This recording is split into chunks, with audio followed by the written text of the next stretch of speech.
I warmly thank CTA and RP leaders for the invitation. I'm very sorry not being able to attend, but I would like to leave you with some ideas on what is necessary today to relaunch European competitiveness, starting with one of the most important part of the discussion today, why Europe is lagging behind the US on many important topics related to competitiveness, like, first of all, innovation.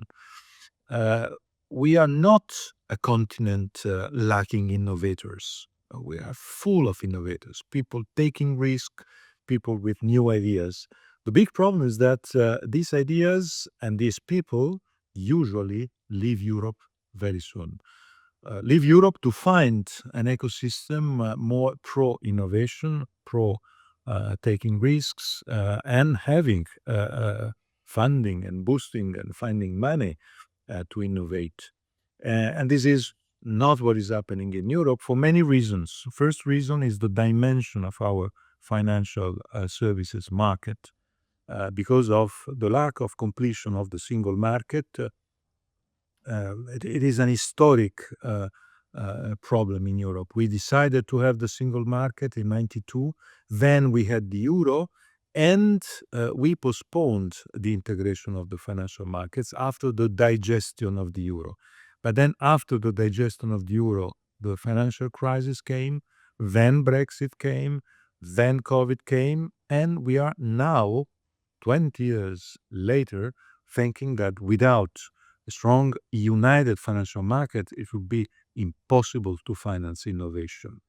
As the US do today, they are so good in financing innovation, and we are not as good as they were in the last 10 years, where they multiplied private money to boost innovation. So we have to move, first of all, in scaling up our financial services.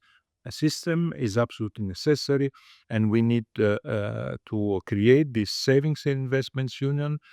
In von der Leyen's speech, SOTEO, the State of the Union speech, she accepted these proposals to have a deadline, 2028, as the new 92, to complete the single market in the three main subjects: financial services, connectivity, and energy.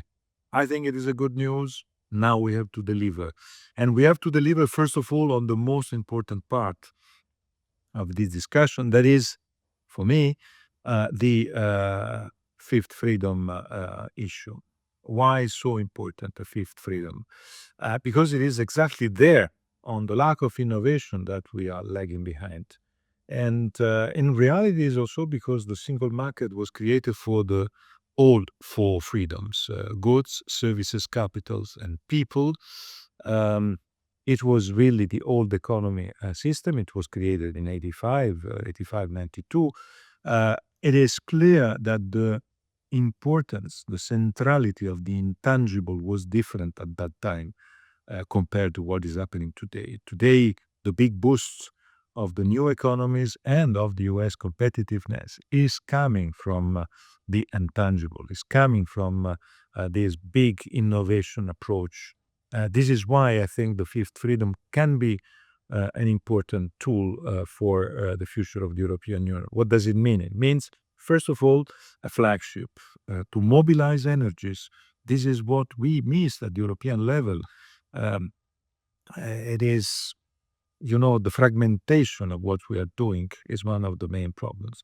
Mobilizing energies through this big mission can be fundamental. If we go in that direction, I think we will be able to overcome some of the problems of this fragmentation, problems related to the fragmentation in education, in research, in what is happening, for instance, on all the funding for innovation. Funding for innovation, we know very well, is one of the fundamental issues. This is why I strongly believe this aspect can be one of the most important. We will work in that direction, first of all, with the completion of the single market, but not only with the completion of the single market, also for boosting innovation and competitiveness in general. I know that your discussion will give us many important contributions on that. I will be more than happy to see the follow-up, but it is now the moment in which Europe can relaunch some of the most important missions we have.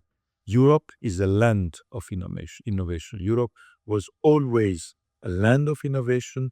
Europe can become newly a land of innovation.